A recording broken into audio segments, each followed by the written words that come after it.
back to my YouTube channel. So we are at 90 subscribers.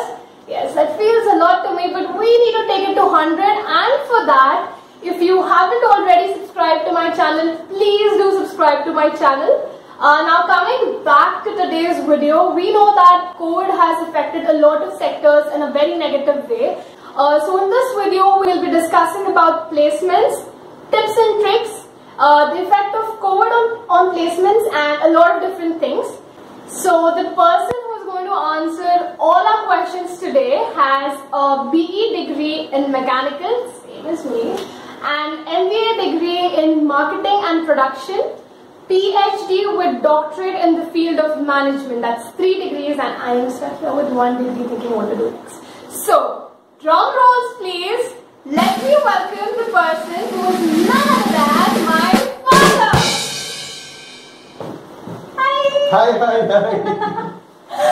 Okay, so this is going to be a little funny because we have never done this before. But okay, so I want you to give a short introduction about yourself to all of those who are watching this video. It can be anything, just tell me about you. The first part of my introduction already Riya has given it to you.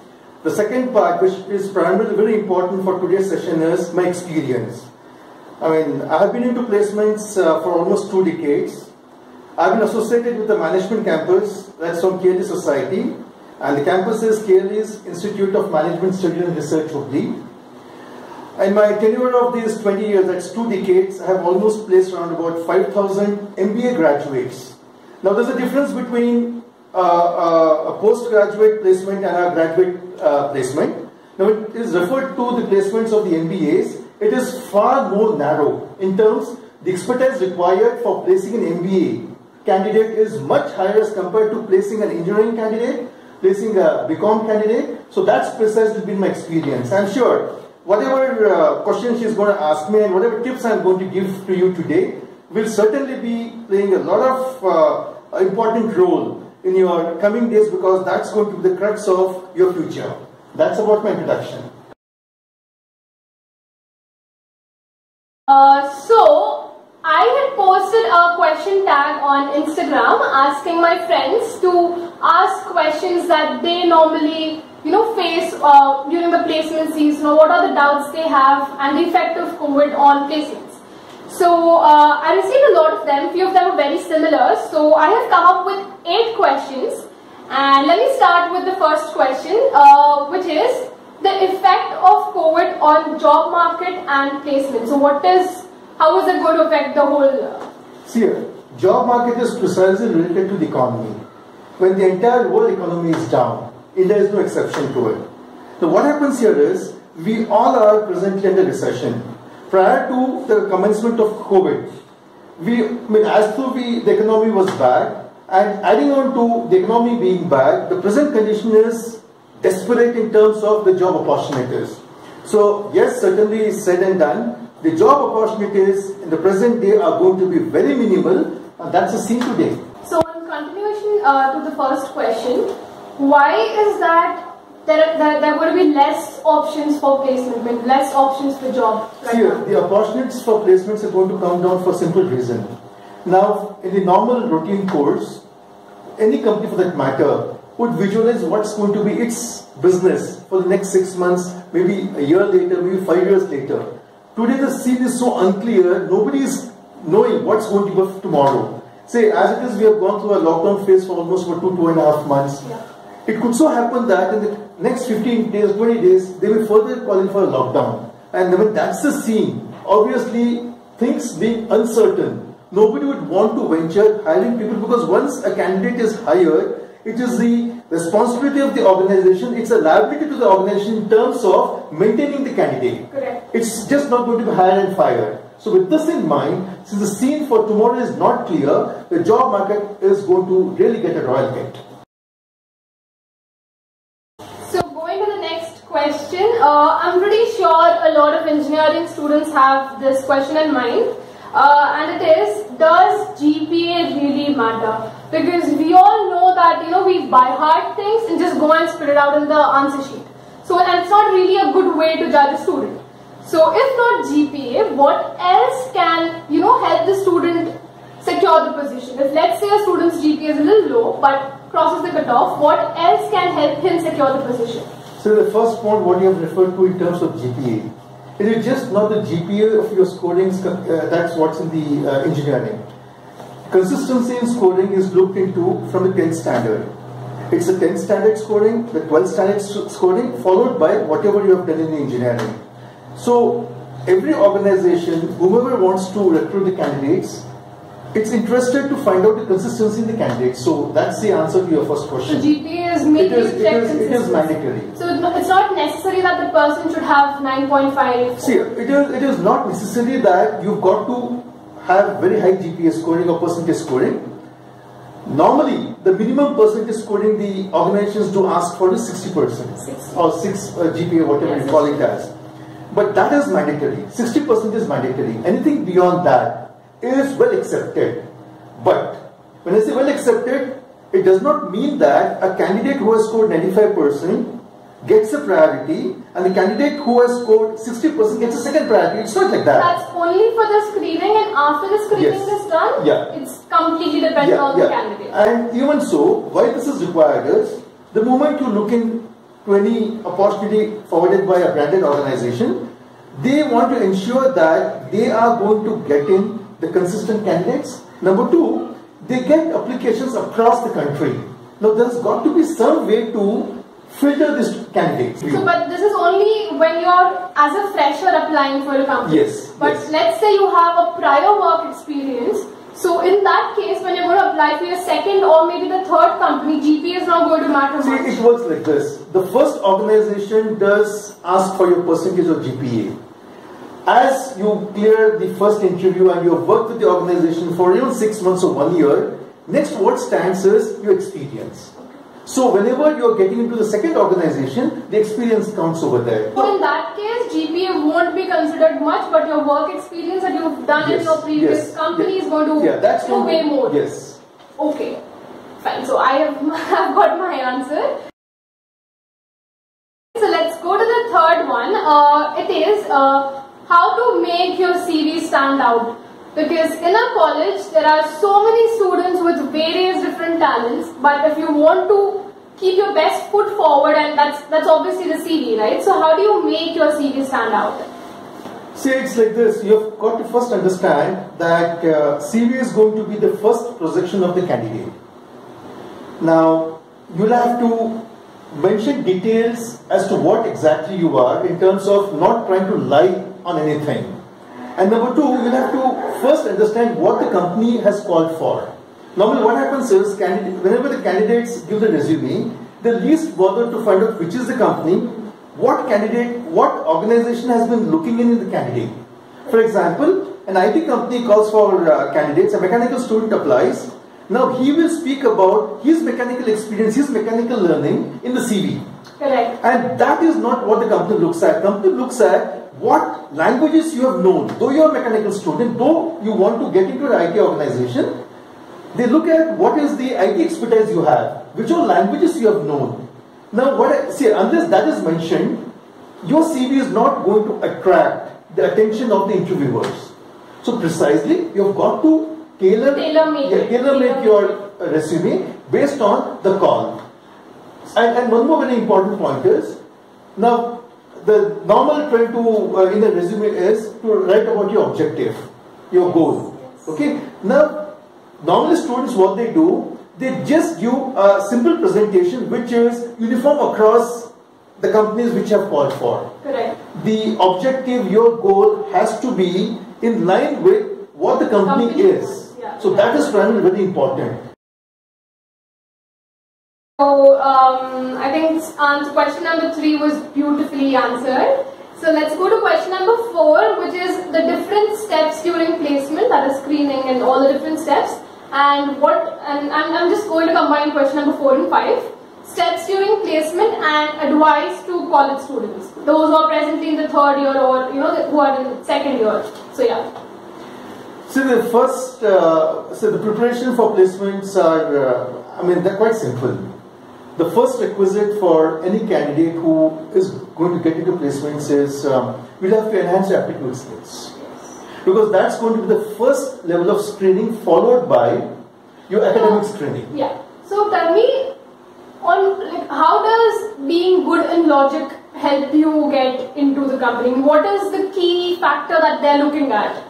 See, a company certainly would want to hire candidates who are sharp in thinking. Yes. Sharp in giving results. Correct. And one way to test your sharpness is your logic and aptitude skills. And speed as well, right? That's it. Yeah. So that's how, that's the reason they ask for better skills in the logic thinking, the aptitude skills. That's it. And a really important part of it is group discussion. And I've seen a lot of my college students having a problem in that. Okay, so what would your advice be in group discussion? So before that, I'll take you on to the steps of how the interviews are taken. Yes. The first screening happens to be academics. Rightly, as mentioned earlier, it's going to be 60% minimum scoring, followed by the aptitude or logic test. The third step is going to be group discussion. Group discussion. Now, group discussion is something which is, the topic could be anything under the sky. Yeah. So for this, to really speak better, you have got to have exposure, as I have mentioned earlier. In the sense, exposure in terms of what's happening around, and that can only be possible provided you open up yourself with newspaper, which is something very rare in the present generation. Now, that is very important, and communication. Very important, which is not to be sidelined, is a communication skills. So can we say that communication can sometimes overpass your knowledge as well? If a person has good communication skills and another person who is knowledgeable but cannot put it into the right words, do you think that the other guy who has better communication skills might have more chances of being selected? See, it's very simple. Now, an interview call by any organization calls for the candidate to sell himself. Correct, yeah. Now, when you have to sell himself, obviously, you've got to present. Now, presentation is nothing different than communication. So what happens here is, if you have fluency in communication, it's not necessary that if you're asked 10 questions, you answer all 10. You may even answer 5.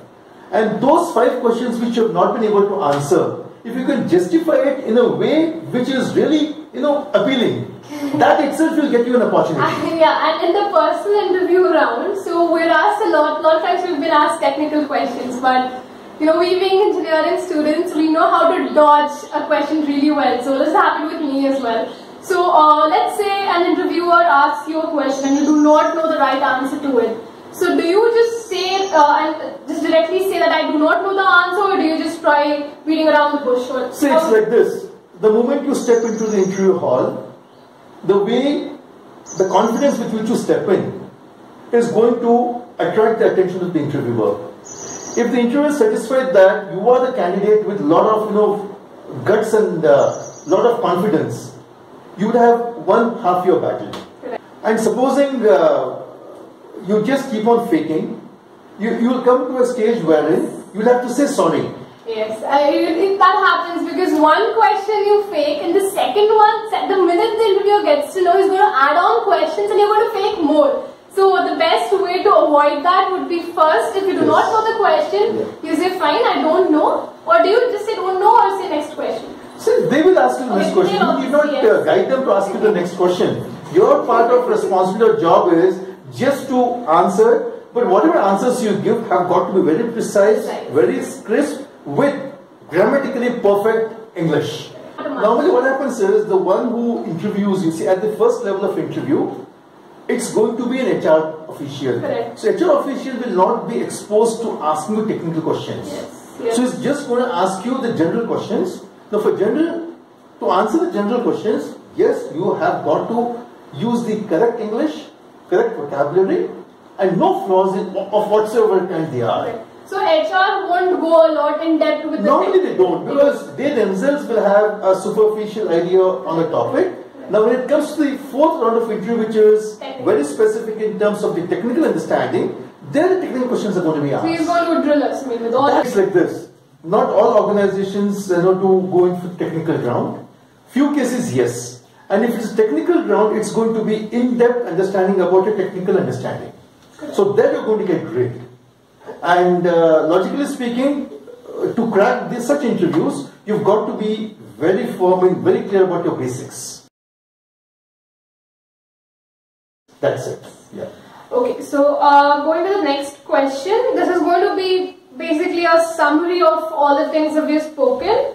It's more of tips and tricks, and yeah, so it's See, now any candidate who's going to appear for any interview has to first remember that the initial screening is going to be, the first round of screening is going to be your academic screening, followed by the aptitude or logic test. Third round is going to be the group discussion, and the fourth round is going to be the HR round. And if any organization has the fifth round, it's going to be technical round. Okay, now there are a lot of students who are already placed, who've got placements through college, but because of COVID, a few of them have their job offers being revoked. Okay, and there is assumption that maybe a lot more offers are going to be revoked, which we have no idea about yet. See, the right term to be used is not revoke. The term to be used is there are all possibilities that either the organization may call the candidates for deferred joining at a later date. And that later date is infinite. It could be 6 months, it can be 1 year. We don't know. See, when they say deferred joining, in the process, the candidate by himself may leave the job. Correct, yes. So they're prepared for it. Second possibility is that many organizations may even call off the offers what they have given. Yeah. So that's the scene. You've got to be prepared for it because nobody can run away from the reality. So you have got to be prepared with these two scenarios. One is deferred joining. The second is calling off the opportunity what's been extended to the candidates. So if we are uncertain that if the company is going to call us or not, so do we start applying elsewhere and LinkedIn, or what do we do? With this facts in view, we have got to be prepared for the worst scenario, and we'll have to keep on exploring in terms of where the opportunities can be looked into. LinkedIn can be one of the sources. The other sources could be getting into the website of the organization, because every organization would have floated what the requirements are. So that way you can explore. Exploring, see, if you have the mind determination to find out, there are n number of ways to explore. That's it. Yes. Now coming back to your CV, when you speak about skills or how do you develop the right kind of CV? What all do you add in it? What is given more emphasis? Yeah, it all starts with your career plan. Yes. Now, as I mentioned earlier, the career plan has to be in line with what the company has been asking for. So, every organization will have different requirement. Your career plan has to be accordingly modulated in terms of the requirement of the organization. It just can't be standardized. Correct. For example, you are a mechanical student, you are applying for an IT company. So you just cannot say that I want to develop my career in the mechanical field.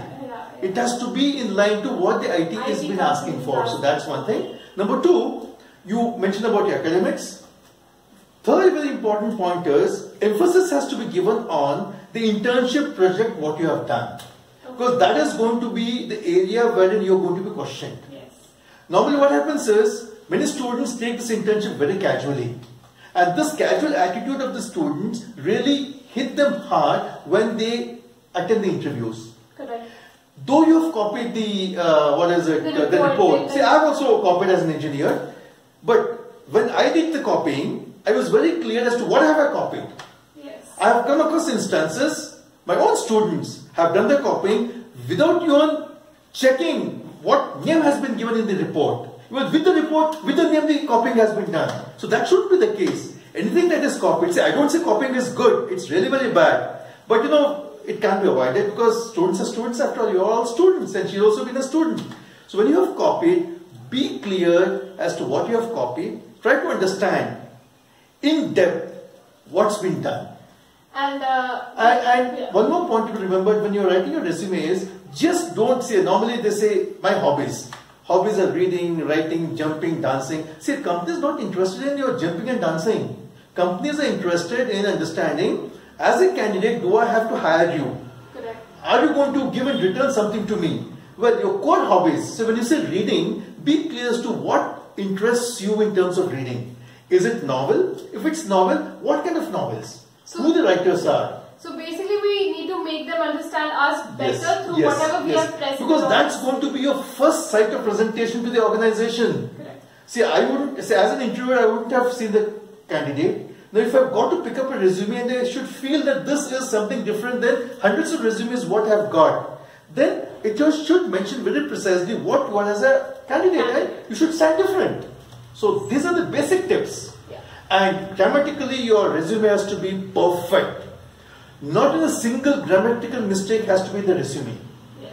Past, present, future has to be perfect with no spelling mistakes. I've come across a number of resumes in my tenure of 20 years with 5,000 placements. Students are pathetic in terms of presentation. Very, very bad. And the spoil factor for this to happen is your WhatsApp. Time and again, you bloody send the messages in short form with no correct spelling, and that's been killing you, and that's going to be the killing factor for tomorrow. Not you in particular, I'm referring it to them, because you've also been a student of today's generation, 2020 pass out, and you're also going to face the same difficulties what your other friends are going to face in the coming days. So be prepared for the worst. That's it. Okay, so the tips and tricks and all the things regarding placement, then the effect of COVID, how to build up the right CV, all of that is covered. But then there's another question that a friend of mine asked. Do you think that there's going to be an increase in the number of MBA aspirants? I know this is going a little off the topic, but because a lot of students are losing their jobs, is there a chance the number of MBA aspirants are going to increase this year? See, it's a simple logic. Now, you have done your engineering, you have done your BCom. The next question is what next? Now, when this question needs to be answered, at least till few months back, you had an opportunity to get into the nursery. Today, that opportunity seems to be blocked for majority of the students. So, when this question, what next, has to be answered, you've got to either stay at home when your parents are not going to really appreciate it, and you are also not going to appreciate whatsoever said and done. When that's the scene, the next lookout is going to be, what do I do in the next year or the year after that? So MBA happens to be a sales. See, MBA is one of the channels. It could be any other discipline other than MBA. See, MBA is not predominantly the only one opportunity. You could get into other fields, yes. Majority of the students are going to get into the academics post their graduation. So number of MBA aspirants is also going to increase. So competition over there is also going to be almost more than double. More than double. Say for example, if 2 lakh students had been appearing for the CAT examination the last year, it could only be 4 lakh this year. So the competition there is going to be cutthroat, and it's going to be amongst the brightest of the brightest candidates. So in short, 2020 graduate students will have to work 10x times harder. More than that, they should be prepared for the worst scenario and try to develop their skills, add on to whatever existing skills you have, so that you are going to at least survive, if not flourish. So develop your skills, and that's going to be the talk of the present requirement of the day. Okay, so with that we have covered all of the questions. So let me tell you that my dad, along with being a placement officer, he's also an entrepreneur and is running his own business in the petroleum field. So what advice would you give to the entrepreneurs? Because our generation has the craze of startups, as we say, but obviously it's a good thing. But somebody who is looking out to start his own startup, and you being an entrepreneur, what would you suggest? And like, is now right time? Or, I mean, obviously there's no right time at all, but what would your tips be or risks? See, my simple say to this would be, since you students are not even aware as to what outside the world is, everything appears quite simple and easy. In reality, that's not true. World is extremely cutthroat, extremely competitive, and you've got to slog a lot. Example, in many of the campuses I have seen, you have studied all through in air-conditioned classrooms. You have never understood the reality as to what is walking in the hot sun, other than from the class going back to your room. Correct. Now the reality is, unless you get exposed to the hardship, you've all through been having a very easy life. We as parents have given you that. Yes. We are to be blamed actually. Yes. Now when the blame has already been taken and it's already happened, if you want to really grow as an entrepreneur, you've got to have something very concrete as to what you want to do, you have to work on all the pros and cons. Yes, yes. And be determined to achieve it. If today you have got one idea, tomorrow you switch over to some other idea because your friends have been saying so. No, not because of friends, but okay. So, you get praise about it. That's not really going to help you out.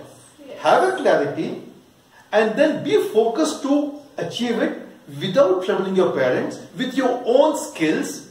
Be ready to walk even kilometers in a day in the hot sun. If that's your preparedness. Why do I feel you're pointing towards me?